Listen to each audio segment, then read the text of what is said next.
So hello everybody, I'm not really sure what to say. It's 12 o'clock, does that mean it's the afternoon or the morning? I want to make sure I get it right, so let's go with the afternoon. Welcome to the Content Marketing and Web Optimization Theatre at TFM. I hope you're having a lovely day so far. You're enjoying yourselves, you're meeting lots of interesting people, you're going to lots of interesting sessions, of which this will clearly be the most interesting one you see all day today. So. My name's Joel Harrison, I'm Editor-in-Chief of B2B Marketing, which is this august journal that you've been handed a copy of if you're not familiar with already. This session is going to be about content marketing in B2B. It's not really going to be about web optimization, so I'm sorry if you're really here to hear about web optimization, then we're going to cover it a little bit by kind of a bit by tangent, but not necessarily directly. So apologize in advance if that's not not particularly your area of interest. So what this next half an hour session is going to be a panel discussion, and it's going to be discussing the issue of, is it the end, the proposition that, is it the end of the line for outbound marketing? Now, the reason I've kind of framed this like this with the subject, in discussion with the organisers, is that content marketing, as I hope you'll all agree, is a really, really hot topic in B2B at the moment. There's a huge amount of discussion about content, and it's taking up increasing amount of our time.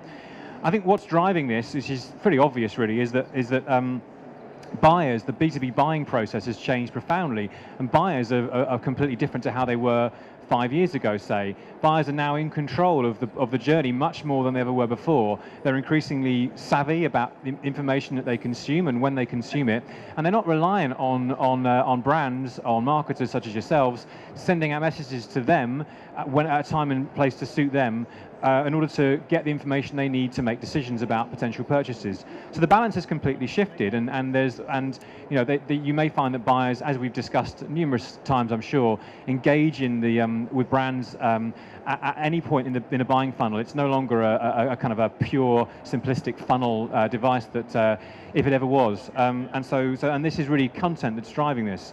So does this mean then that outbound marketing, the email marketing, the direct marketing, etc., is no longer valid?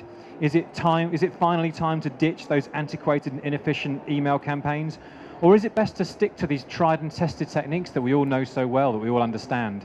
Or maybe you're a kind of digital native and you've never really used the email marketing at all, and you're only ever really comfortable on social media. So that's what the kind of discussion we're going to be having today with the panel. And we've assembled an august panel of experts in the field with varying different perspectives who are bristling to give you their opinions on this most compelling of subjects. But we do want to make it interactive. I've got some questions for them. I've got some questions I'm going to throw to them and get them to discuss. But I'm really keen to get your views as well and your thoughts. So, I'm going to kick it open to the floor as early as I can. So if you've got a question, do raise your hand, and we'll get a microphone to you and get you a chance to ask your question to the panel, and we'll get some interaction there. So I think the best way to start really is to go down the panel, down the line from right to left as you're looking at them, and get them to introduce themselves and say what they're, and you can remain seated, you don't have to stand up, just to say who they are, what they do and the company they represent, and what their interest in content marketing is. So perhaps we could start with Michael Barber from Communicator Corp. Hello everyone. So yeah, I'm Michael Barber. I head up product marketing at Communicator Corp. Communicator, we're an email service provider, so I guess I'm really here to talk about how I feel email fits into the content marketing process in B2B. To attract customers to our organization in an industry where we compete with huge multinationals, content is really, really important, but I do feel that there's still a place for the outbound methods that Joel identified. So, hello everyone. So I think we know which side of the fence Michael's on, but don't let that sway you on your decision making. So, and next person in line is Alan Keller from Duda. Hi everyone, I'm Alan Keller. I'm the Chief Revenue Officer for Duda. We are a responsive website technology platform. Our challenge with content, and what I'm particularly interested to talk about, is our space, responsive web design, mobile web design, is an incredibly noisy and incredibly crowded space. There's a lot going on. It feels like it changes every day. So our mission and our goal is to be able to create a dialogue in which we're positioning ourselves as industry experts and educators, not just forcing marketing down people's throats. So really keen to share our thoughts today with you. Okay, and then we're going to move on to Steve Kemish from Cyance. Good afternoon, everyone. My name is Steve Kemish. I'm Managing Director of Cyance. We're a business-to-business marketing agency. I'm the guy with splinters already because I sit on the fence in as much as we devise and run in and outbound marketing campaigns for an array of business-to-business organizations. Content is a key part of what we do. I like to write things and I like to read things. Thank you. And then moving on to Scot McKee, he's asked me to say that he's Guru from Birddog, but I'm not going to say that, so I'm going to say he's MD. Legend. Sorry, legend. I beg your pardon. Sorry. Right. I'm Scot McKee. I'm the managing director of Birddog. Birddog's a brand and digital agency based in London. We provide services for brand, digital, social, and content marketing. My job is to help companies get in touch with their emotional side, and I use content marketing to do that. Thank you very much. And finally, we have Tiago Oliveira of E-goi. E-goi, right. Yeah, I'm right. glad you said that. Thank you. Hi, everybody. My name is Tiago Oliveira. I'm the country manager for the United Kingdom from E-goi. We are a multi-channel marketing automation platform. And in a few words, what we do is try and help our customers to deliver the right message through the right channels to the right target. That's it. Great stuff. Thank you very much indeed. So I think the first thing I wanted to do really was to get the panel's view on the kind of the title of the topic, which is it the end of the line for Outbound? Now I've got a feeling that I know how Michael's going to sit on this one because he's involved in an outbound marketing company. But you know, can I just go down the list and see to the extent to which you believe in it? You know, is it Alan? You're obviously sorry, Michael. You're obviously involved in outbound marketing on a daily basis, and that's what your company provides. But you know, you were saying earlier on, you do think there is you would agree with me to an extent that there's been a switch over. There's more focus on content marketing, and that means inbound's risen up the agenda over recent years. Is that true? Yeah, definitely. I think so. I manage the services department, so we have a number of consultants who advise our clients on how to get the best return from their email and mobile marketing. So what we try to do is use their expertise to then create content that will attract our existing customers, but also help educate. Will help attract new customers and help educate our existing customers. What we try and do is strike the right balance between using outbound and inbound methods. So, you know, creating the content is all well and good, but you have to set, you know, people have to see it for it to deliver a return, and that's the role that I feel Outbound plays.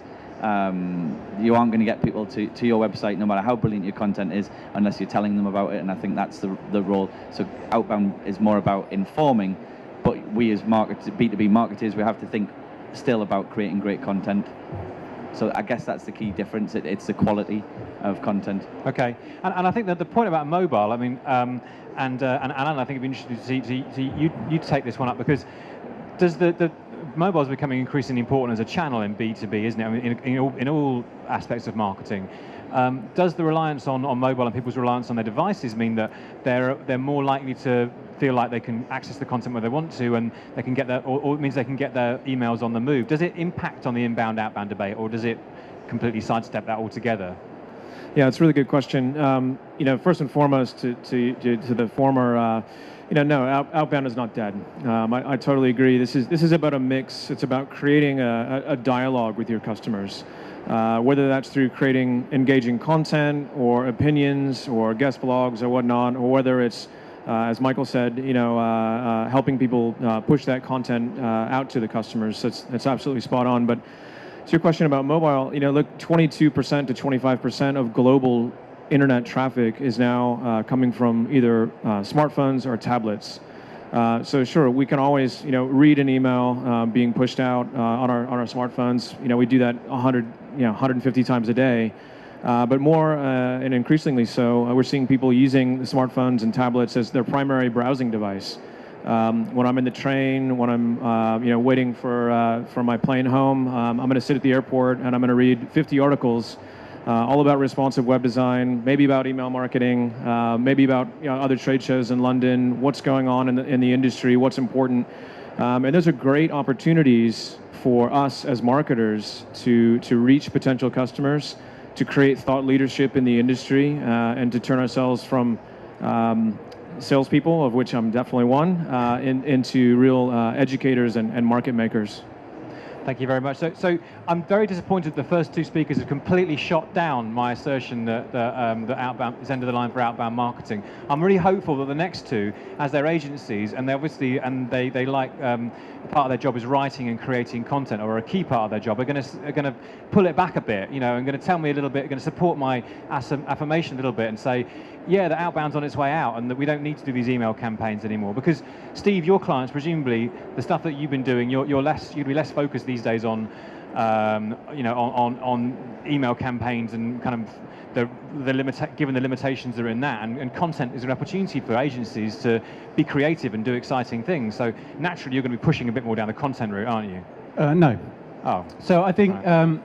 the answer to the question for me is it depends. And I think it would be very assumptive of any of us in this room to sit here and say, oh, right, yeah, okay, content can replace outbound, inbound can replace outbound, social can replace email. That may well be the case for the industries we work in, but we're all in completely different industries under the umbrella, and I assume we're all in here for B2B. So I think the interesting point is, well, what's your market telling you in terms of really great point around mobile usage, for example, and the fact that the world is using mobile, but actually, having been flamed on our own website where we write blogs by one of my customers saying, your website's not optimized for mobile, that's disgusting. We could go back into Google Analytics and say, well, we only get 12% of our traffic in our blog on mobile. So right now, it's not the most important channel for us. So I think it's back to the relevance of, in our particular markets for our clients, outbound is still really strong. And the point here is content gives outbound a new life. Right. So ESPs are delighted with the fact that everyone's actually starting to write quality information, not just, hey, let's peddle loads of emails out there and see if something sticks.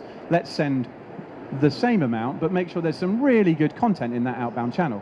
If we're optimizing for our website, we're doing it because we know the people in our markets within the umbrella of B2B and the territories we operate in are consuming on mobile or about to consume on mobile. If not, well, we may still be doing things, and you might remember from the older days, things like direct mail.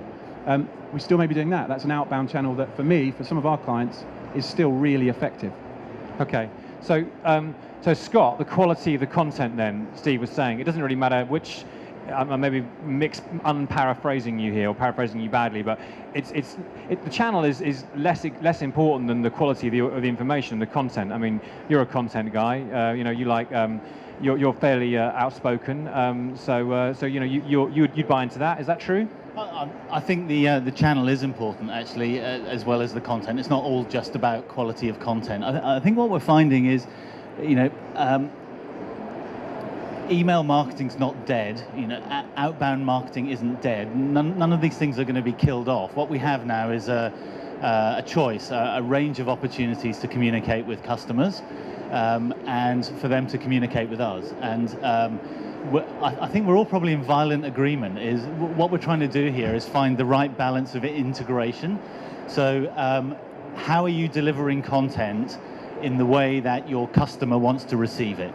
So we've already had the point about our availability, that we're more available and able to consume content on the train, waiting for a bus, in small packets, in which case mobile data, mobile information is valuable. Other times we want to sit and read a blog at length. And the trick for the marketeer is being able to judge what their customer wants to consume and be able to deliver the content through the channel that they're engaging with in order to reach their market. And finding that balance, I think, is the current challenge. And that's a great agency's response there. It depends, right? That's fantastic. Very helpful. Thank you very much indeed. Tiago, are you in violent agreement with them as well? Well, I totally agree with a healthy mix of a channel segmentation, communication segmentation, which means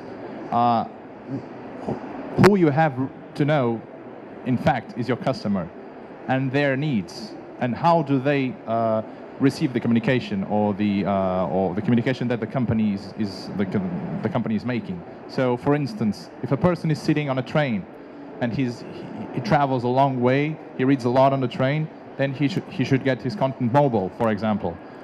But if a person prefers an email campaign or a voice call or, I don't know, social media, that all depends on what your customers' habits are, and that's the key point. I think you need to really know whom you're up against with, and if you know that, then you'll know how to use the right tools to segment the communication and use it to deliver the message. Okay, and and if I could just add something to that, I mean, it's important to keep in mind that we as customers, of course, have our own preferences for the way that we want to consume content and engage with companies.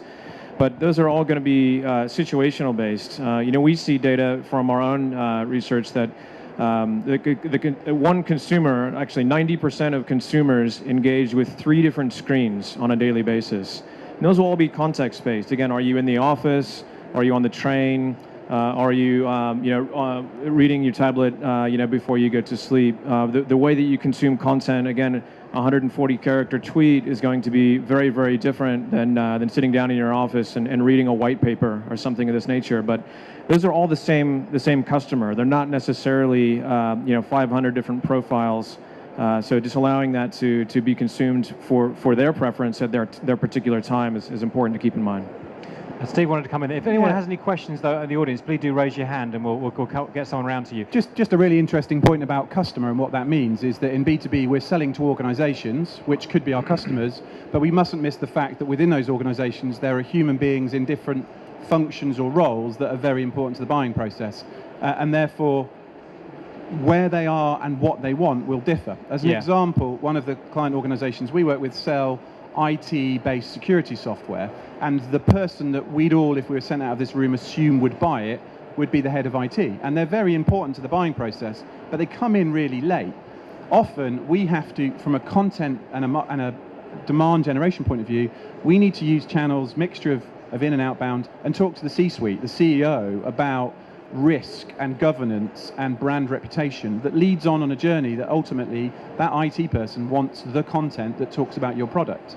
So I think it's really important to understand not who are your customer organizations, but who are the people within those organizations that you need to talk to, and when do you need to talk to them?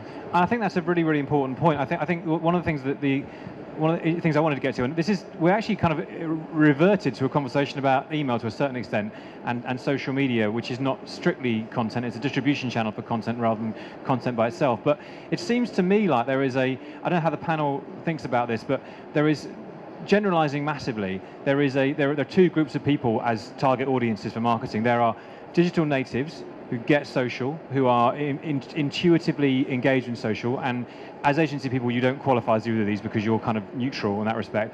But and then there's the people like me who are the digital refugees who are in the kind of social environment, who are stranded there by necessity and not necessarily very comfortable there, but have to respond to that environment. And people like me are probably more engaged with email communications. We're more used to email, we're comfortable with it, we understand how it works, whereas we can't really keep track with Twitter and we find it a bit annoying. So these 2 groups are quite, on a very general level, these 2 groups are quite different how you respond to them. One group will respond very, very strongly to email, one of them won't.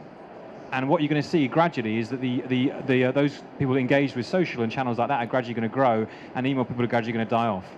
Is that true?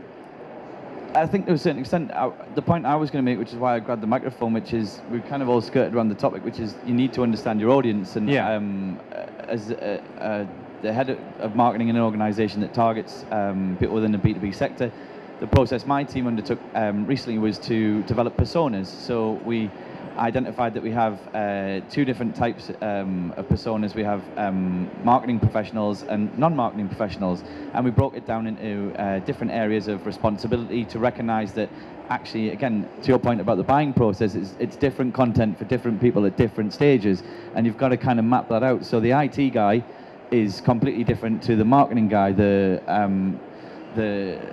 The user for our type of software, our platform is completely different to the decision maker. So again, it's about making sure that you've mapped out who those people are, what the content is that's relevant to them, and then making sure they get it at the right time. And that's quite a challenge. I was going to say that creates a kind of potentially a matrix of content that you require, because you've got different people in different stages, and therefore you're potentially creating huge volumes of stuff. So presumably, what we're saying from this is that a lot of marketers' jobs are becoming about content marketing. It's becoming the predominant facet of your job. It used to be about distribution. It used to be about reaching out to the channel. Now it's about creating the content to do that. Is that fair from you, the other panelists? So I think it's always been about content, and I think technology and channels, particularly the onset of digital, even email, and email's old school, but it's not that old, is that it made it easier to get message out quicker. And actually we lost focus on what we were trying to say as opposed to just trying to get it out there. And I think this is a really refreshing return to actually quality over quantity. To Michael's point, I actually think to your question, channels are almost irrelevant, Joel, in as much as you can't segment people by do they use digital or not. That would be my mum and the rest of the world. And she doesn't buy much business-to-business technology, so not anymore. Try and pursue. No, not no more. She's got all of it at discount.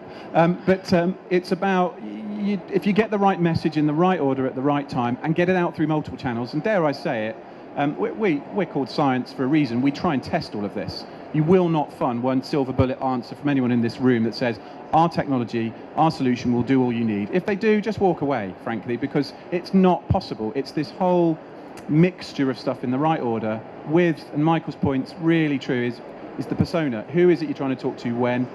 How do we think they might, as a starting point, engage with us? Do we have any insight on that? Yeah. And if we're not sure, test it. Yeah. Because Joel probably, and I know this, Joel has a Twitter account, yes, and email, and you read. I hope you read printed material, given that you publish one. So, it's not always the case we can be as smart to segment and assume the rest will follow. But Scott, what about the brand implications of content? Because you can get quite obsessed with understanding the matrices and different people and different decision makers, different types of communications you put out there. But how are the brand and the brand's kind of influence on the content that gets produced and the brand voice? Is that something that gets lost by organisations in today's world in producing content? It's not completely lost. I think brands are struggling to articulate themselves in new environments. I think you have to be really careful. To your earlier point, you have to be really careful about your assumptions of particularly social media. So the idea that social media, Twitter, for example, is just a platform for distribution of content, I would take exception to, Joel. It is that. It absolutely is that. It's a channel for delivering content, but it's by no means exclusively that. Otherwise, Twitter would simply be another broadcast channel. And if we've learned anything about social media and Twitter, it is the audience's enjoyment of engagement and conversation that makes it so appealing. So you almost have to earn the right to deliver your content through a platform like a channel like Twitter to be allowed to do that, and you do it with one-on-one communication of personality. Now, it can either be individual personality or it can be brand personality, and I think companies struggle with both. Yeah. So actually finding a mandate and a way of capturing who you are and what you want to say as an individual and a company in an online environment is an ongoing challenge. Yeah. Tiago, what do you think? Do you find that brands are struggling to find their voice, or individuals are struggling to find their voice? Yes, brands can find their voice over multiple channels, but one thing that we need to take care and need to be careful about is not only the customer, but also the channels. And how are they evolving? I mean, we've all met Facebook 3 or 4 years ago. Meet Facebook nowadays. Even if we have great content marketing creation, like back at our company, we have a guy that creates excellent content marketing, delivers it to all platforms. But look at Facebook these days, look at LinkedIn these days, look at email these days. Everything has changed, every channel has changed, and we as companies have to keep pace, to keep up pace with the evolution of the channels, to actually figure it out if what they were a few years ago are what they are now. And if the excellent content marketing that we are producing or our customers are producing actually is delivered. For example, unless you hit the promote button on Facebook, I don't think that every one of your followers would get the message. And this is what you have to be careful about. Good content marketing, yes. Right channel, even, I guess it will be the best, and you need to be careful with that. Okay. Do you want to come in there, Steve? Yeah, it's a really good point, actually, is that what it plays to is the saturation problem. It's almost the victim of his own success, content marketing. And you're, not to plug Joel's organisation, but your conference last year was about the content avalanche. And we know in our organisation that, dare I say it, marketing people in this room are our target audience, but they're bloody difficult to get at because LinkedIn, Facebook are, and I'd argue, I'm not sure about Facebook for B2B, but that comes down to insight again, is that there's so much content out there.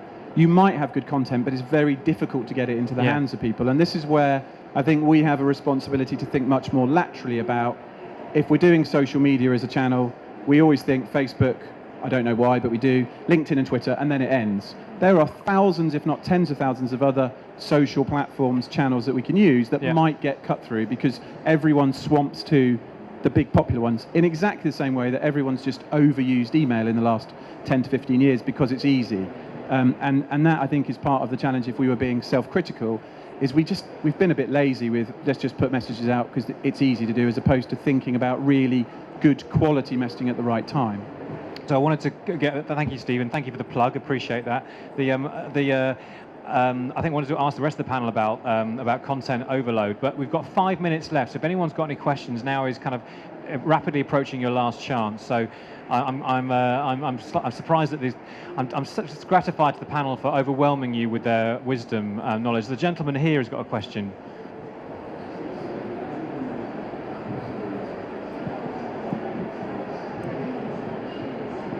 Hi guys, my name's John Davey. What platform should we be looking at? What's the next thing that's buzzing each of their towers? Sure, I'll take a first crack at that. Microphone was in front of me. Platforms, I think more, and the DNA of my company is really more thinking about screens and the way that we consume data. So clearly, mobile, tablet, and desktop are all very familiar paradigms to us, but there's a whole new generation of wearables and way that we're going to consume data. So smartwatches, Google Glass, our cars, the GPS devices in our cars are now connected to the internet. 70-inch televisions, gaming systems. There's literally the Internet of Things. There's a new toothbrush that's connected to the internet. Believe it or not, that monitors your toothbrushing behavior and patterns. These are crazy opportunities. What is the opportunity for content marketing on Google Glass? I think it could be pretty fantastic. It could be pretty amazing. And I'd encourage us to think about, maybe a little bit more cutting edge in terms of screens, not necessarily social channels or distribution channels. I love the toothpaste story. That was fantastic. I'm looking forward to the next B2B magazine being available on a toothbrush. That would be all amazing. But I mean, it's a very, very good question. And I think a few years ago there was a real kind of like it was the Wild West, wasn't it, with new platforms arriving and this, and you kept. I mean, I getting press releases about this thing's going to change the world. It's amazing. And now it seems to have settled down into so it's YouTube, it's LinkedIn, it's Twitter, it's Facebook. Now you hear that the kids are all deserting Facebook in their droves. Is there going to be a next big thing, or is it, is it really, as Alan says, is it really about the different times and places to consume, the different channels or streams, rather than actually new ways of consuming information? Because there's only so many ways you can skin a cat, aren't there? I encourage people to go back to the future. Okay, so I love the Internet of Things. Okay, it's so exciting. What's coming next? Would I see it as a new platform? No, I think where you should be focusing your attention are on the people, okay, your brand advocates, because we've talked a lot this afternoon about creating content and delivery, and we haven't really spoken about engagement with content. how we find out what's good and what's bad, whether we're producing quality content, whether people value it. And that'll come from your network. It'll come from the people who are interested in and sharing the content that you're producing. So for any of the technology to be worthwhile, you need an audience that is engaged with it and sharing it and as excited about it as you are. So focus on the people. So I think we've got time for one more question. Now they come thick and fast. The 11th hour. It was always the way. Everyone gets their enthusiasm up from the end. I'm going to ask the panelists on there. Lady, can you tell us where you're from and what your name is? Yeah, my name's Karen. I'm from Axon Media. I'd be interested to get the panel's ideas on native advertising and paid amplification services in the context of B2B. Anyone want to go on that one? Native advertising, native advertising, and what was the other one? And paid amplification, because you spoke a lot about kind of standing out from the crowd and standing out above the noise. So obviously in B2C, that's quite a common theme. Yeah, the latter one I'll take, paid amplification, in the sense that if that's somebody trying to manipulate Scot's networks, don't do it. Just don't do it. But if you look at it in a different way, as to if you're trying to find people that will help you spread the word, you may want to look at it indirectly. And actually, arguably, if you take an event like this, then turning up on a panel, sponsoring the drinks area, may be a way of trying to indirectly get people to talk about what you're doing, but not in the way that's so risky in that they just suddenly think, hey, I don't know, I could put somebody with a Cyance t-shirt, an attractive celebrity that I don't even know that I should off E4 or somewhere like that, in a Cyance t-shirt. Great, if they're wearing that t-shirt, then everyone else is going to wear that and buy that brand. But we're just too smart for that as human beings, and the internet has made the world far too small, and by the way, marketing, the most cynical people in the world, will just find out about you, and that will totally, and I bow to a brand expert next to me, that will totally undermine your brand. So no, in very longhand. Yes. Yes, okay. The best possible response. Right, we need to wrap up now because the lady's looking at me. But what I want to do is ask the panel, and I'm going to go I'm going to start with Tiago. It's going to say, I'm looking for one sentence, bearing in mind what we talked about today. What do you think the audience should take with them today about in terms of their use of? I was going to say, hands up, who thinks outbound marketing's dead, but I've lost that one already. So we'll just move on to a bit of advice at the end. So if you could just give us one sentence on what you think people should take away from this session in terms of their B2B content marketing. I mean, 2 words, healthy mix. Okay, very good, short and succinct. Listen more. I think 2 words, listen more. So I think people have spent the last year pushing a lot of content into the marketplace, and actually they should listen to what people want. Steve, 2 words? Maybe, yeah. I think it's quality over quantity. And to that title, is it the end of it, Outbound? No, I think it's one of the best things that's happened to it in recent years because it allows that quality over quantity to happen. Okay. Alan? On the 2-word theme, create and measure. Create that great content that you're experts in, and then measure how it's consumed. What devices, what times, what happened, did they buy, did they not buy, did they buy from a competitor? Know everything you possibly can about the way that your content's being consumed. Thank you very much. And finally, Michael. I can't do 2 words, so I think great content can really level the playing field, so, make the best use of it. Excellent. Hope you'll join me giving the panel a round of applause for their thoughts. And thank you very much for coming. I hope you enjoyed the rest of your trip to TFM.